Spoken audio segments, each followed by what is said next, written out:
Welcome back, you all, to CHD 204, Methods and Materials for Teaching Young Children. My name is Tracy Murph, and we are going to be talking about Chapter 5, the environment.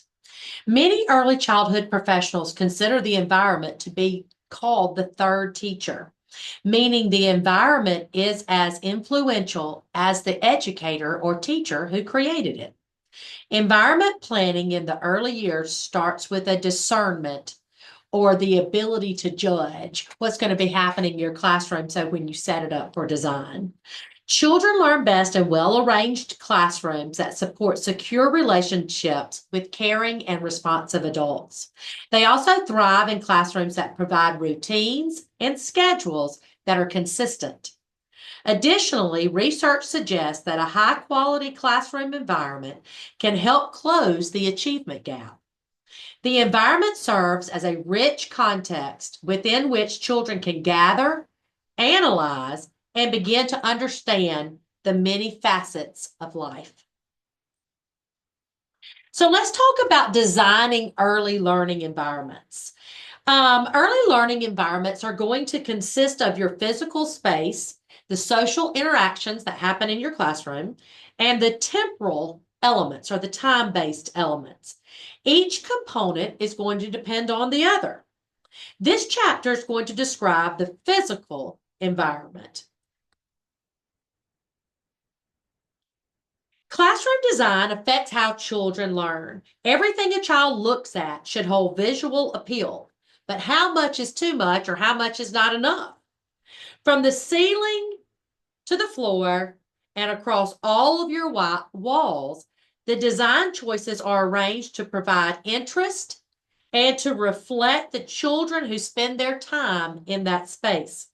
So it is important to consider all of the sensory elements that come into play, including the lighting, the color in the room, the sound, the smell, the textures within the room.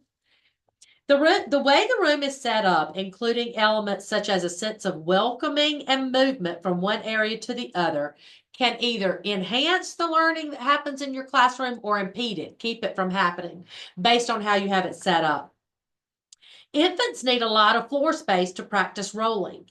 Toddlers require more space to move, climb, and explore. And preschool rooms require the addition of learning areas. Planning spaces that ensure access to materials within reach of children is not as easy as it may sound. Researchers looked at classrooms and how the environment affected children's ability to maintain concentration and learn. Children in highly decorated or ornamented classrooms were likely to be less focused on or less on task and showed smaller learning gains than children in classrooms where decor was kept to a minimum. So more stuff on the walls, more things, going on, less on task the children are. In early learning environments, spaces that are inviting begin with sensory related elements. Many classrooms have overhead fluorescent lighting that casts cool white light. Studies suggest that this type of lighting may be harmful on children's behavior and learning. Table lamps provide soft lighting that can define a space, much like a divider, or create a feeling of separation between areas, like a rug can do. Tape electric cord securely to the floor so there is no danger in tripping, and use natural light as much as you can to bring the outdoors inside. I want you to think about the power of color. Color connects to emotions, learning, and memory. In designing spaces, warm colors like red, orange, yellow are connected to energy, while cool colors that might be like greens, blues, purples are associated with a calming environment. So, seems that we would want to keep those cool colors in our classrooms as much as we could so that we could have a calming environment. The sound of learning is evident in an engaged classroom, and nothing sets the stage as much as music. It might be children's musicians or you playing like some symphony music like Mozart in the background during quiet times. Music sets a tone that is difficult to achieve using other tools. A well-stocked collection of tunes should be a part of the teacher's toolbox. Smell is our most powerful sense and continues to be fine-tuned for the first 8 years of a child's life. Just as the smell of baking bread can make a house feel warm and cozy, pleasant odors in an early childhood environment can inspire positive feelings about education. Texture. Well, what exactly are we talking about? Texture produces interest and invites exploration. Your design should include contrasting and complementary textures in the classroom and learning areas. So an example might be to use like a burlap fabric or different types of fabric on your bulletin boards, on tops of tables, textured paper, mesh, anything like that that will interest the children. Labeling is the act of pairing a written term or graphic with an item in an early learning environment. One common form of labeling is using each child's name throughout the classroom. Children's names and their photos should be prevalent in common areas that include a cubby for each child to store items and to place or hang a jacket. Labels that include an image help inform children, families, and visitors what they might expect to happen in each classroom. Pictures are aids, okay, and they help aid in a child's understanding of the written recognition or the written word and help them to put things away in their correct place. Labeling is a common type of environmental print within the classroom. And you know, environmental print is defined as a print that the children might recognize in their environment, like the big M for McDonald's or the W for Walmart. Now, your book suggests that there is an appropriate use of labels in your classroom and then inappropriate uses of labels in your classroom. And it's on a graphic in your textbook. So find that graphic and look over it. But I just wanted to touch on just a few of them. One of the thing is that you need to create these labels and place them with the children. Like they shouldn't show up in your classroom and all the labels already be done and placed all over the room. So we want to create some of them and place them with the children in the classroom. We want to, I love the one where it said, and I never really thought about this, but like signifying different elements in your classroom, like instead of just labeling the chair and it's saying chair, put blue chair, yellow chair, so that they begin to recognize and associate the blue chair with the word blue chair. Some inappropriate uses of labels might be too much information on the label. So we don't want the labels to be sentences long. They should just be a couple words. And anything that you're using to decorate and just cover up your walls, that would not be necessarily what we would want to do with our labels. They have a purpose, and that is to define things within the classroom. And then, of course, using the same labels year after year, not letting the children be involved in doing it. And then if you have children in your classroom that are non-English speaking, only having English words on the labels would be an inappropriate use as well. So let's talk a little bit about culture. A first step to support multicultural learning in an early learning environment is for teachers to examine their own cultural beliefs. How were they expected to interact with others? How did they address important adults in their lives? If a child is asked to follow the teacher's cultural beliefs, so for example, calling the teacher by their first name, it may feel disrespectful for them. For this reason, it is important for teachers to have an open discussion with children and to reach a class agreement. For younger children, it is appropriate to have this conversation and discussion with the parents. So what do we call intentional teaching? Sorry, y'all. The focus on culture should be reflected in each of the different learning areas in your classroom. So through intentional teaching, which means always thinking about teaching efforts and how to support or enables children's development and learning. So we always want to be thinking about how are we going to be intentional about the things, the materials, and the uses of these learning areas within our classroom. So now let's set the stage. How do we do that? There are five main factors to consider when you're going to set up your early childhood classroom. Okay. And they're learning area placement. So, like, where are you going to put your centers, basically? Supervision. Are you setting them up so that you can properly supervise them?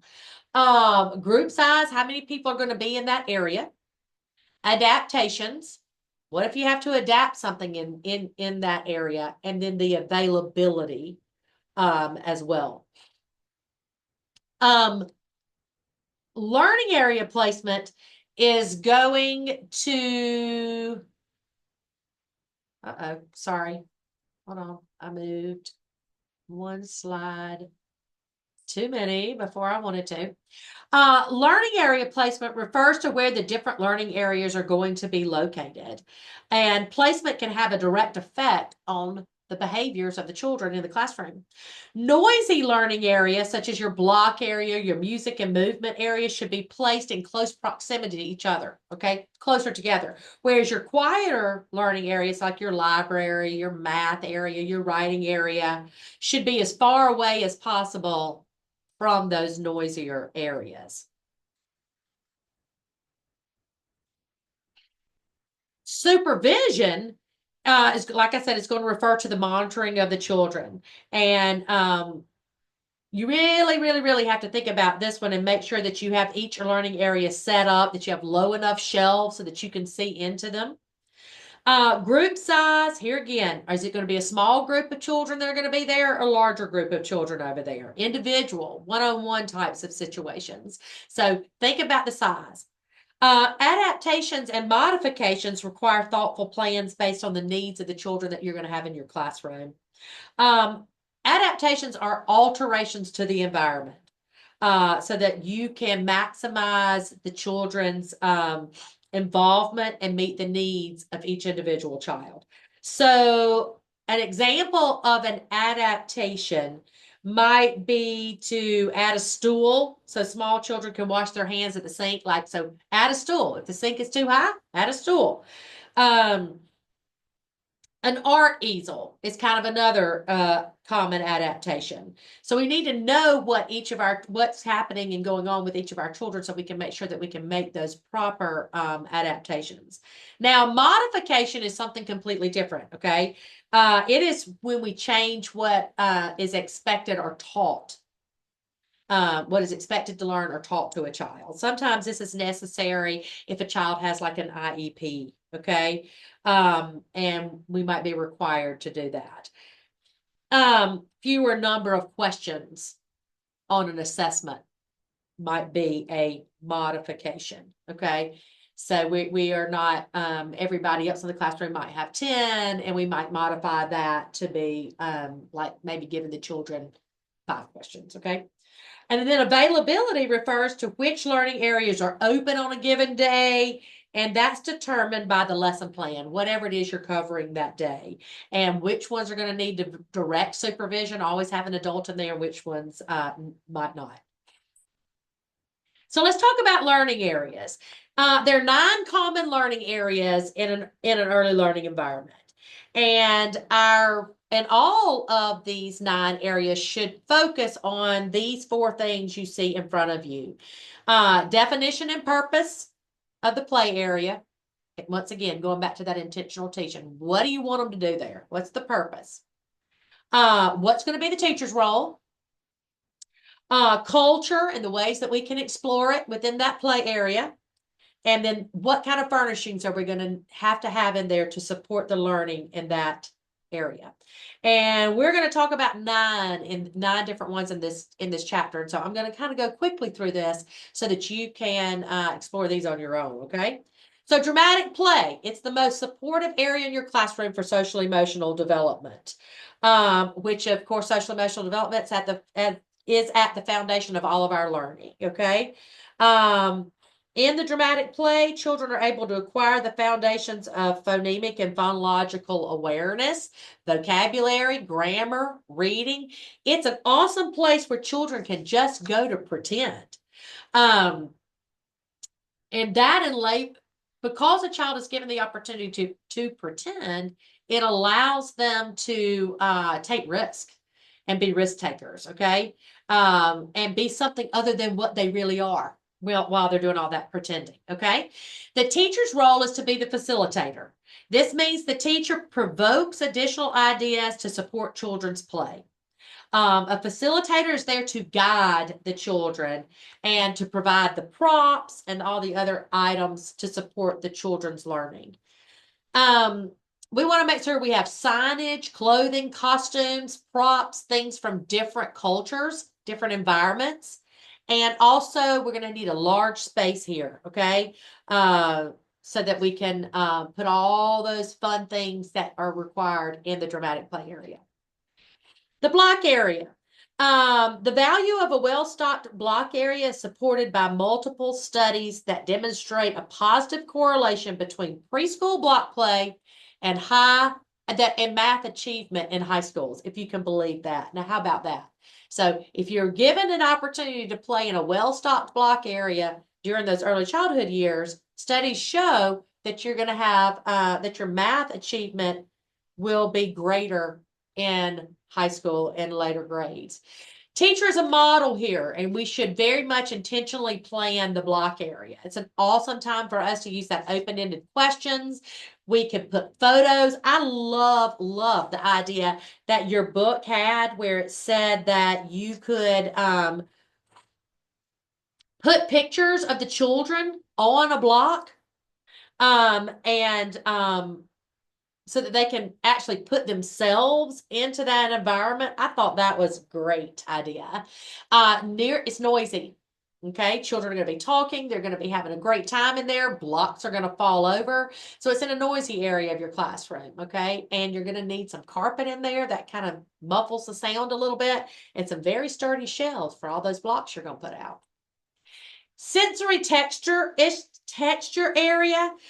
Nothing in the world is going to hold the imagination and engagement of a young child more than empty boxes, a sink full of water, a mound of dirt. Okay, and it is just it just gives them, it's like a recipe. Okay, it's like opening up a menu and just being able to create anything you want. Here in the sensory texture issue, you're going to be enacting all of the senses of a children so that they can explore and connect to the materials while they engage with each other. This is another awesome time for you to include open-ended questions that are going to encourage them to think deeper and to problem solve. And you're going to need this center close by so that you can clean it up easily. In our outdoor area, we have endless learning opportunities. This is a place where spontaneous play happens. So that's going to allow children to build their self-esteem, support their natural curiosity, and then just that love of discovery. You're going to see a decrease in behavioral issues and an increase in parental involvement and in teacher satisfaction when we have classrooms that go outside for that suggested 60 minutes per day. Now, it doesn't just have to be on the playground. That 60 minutes doesn't just mean we have to be on the playground 60 minutes, okay? What that means is you just need to be outdoors 60 minutes. So you could be on a fully stocked playground. You could be walking to a nearby park. You could have a butterfly garden outside where you are enjoying those types of things, where we are actually bringing, consider it like a extension of your classroom environment, okay? Your music and movement area. When children play in the music and movement area, they move to rhythm. They create a beat and keep time, connect to emotions, discriminate sounds, build confidence skills. Here again, plan. They love to listen, move, and sing along to music. And research shows that children need planned movement experiences. So the teacher's role is to plan those activities that are going to introduce a range of physical movements that promote healthy growth and development for children. And music is a universal language. Um, I don't know. You can hear music and it's not in your native language and it still just makes you feel good and you can still tap your foot to the beat, create the rhythm, whatever. And you want to make sure that we have lots of genre posters over in your music area that support different styles of music like jazz music, country music, hip hop, classic, rock and roll, any of those kinds of things. Okay. And as you know, this is a noisy one, so this is going to be over near your noisy area in your classroom. Creative arts is where creativity flourishes, and it is central to a child's development. When children play in the creative arts area, they're going to foster their creativity. They're going to play with ideas and explore. Divergent thinking is going to happen here, and the realization that problems can have multiple solutions. There's not just one way to solve it, okay? That's what having multiple solutions means. There's more ways to do it than just one. They're going to acquire new skills. They're going to feel pride and joy in their work. The teacher's role is to create a space where children feel open to express their feelings and to try out new media. And media means material, different types of material. So we need a well-stocked creative arts area. And we are also going to be able to connect to different cultures in the most natural way here because children are going to be creating things that reflect of them as an individual. Your writing area integrates all those early literacy forms like speaking, listening, reading, writing. Children are going to practice their fine motor skills like gripping a pencil as well as communication skills. One of the things that this does is to strengthen hand-eye coordination and that symbols or letters hold meaning. When children play in the writing area, they are going to really be able to write letters to their friends and their family, practice writing the names of the children in their classrooms. Teachers should rotate materials. That's your job in this writing area and foster children's connections to the writing area. So you really kind of sometimes have to really encourage children to go to the writing area. And I think the types of materials that you have there and the types of modeling that you do in your classroom from writing prompts them and encourages them to move over to the writing area. And of course, a writing area is going to be located in that quieter part of your classroom. Library, lots of many different genres of books and magazines. And you know, sometimes we don't think about the fact that we should have magazines as well in there. Your book says that the teacher needs to be a prosodic reader, and prosody means reading with expression. Okay, so you need to be over in that library area and reading to those children with expression, and it takes lots of practice to do that. All parts of the world and its people should be reflected in the library. So that means that we should have books that represent different races, cultures, ages, types of family, men and women engaged in different occupations, people with different disabilities. So we need to really take a look at the books that we have and make sure that we reflect all of those things. And of course, located in a quieter area of your room. I told you it was a lot, and I'm sorry. But that covers all 9 of those learning areas as well as the environment of our classroom. So I'll see you next week.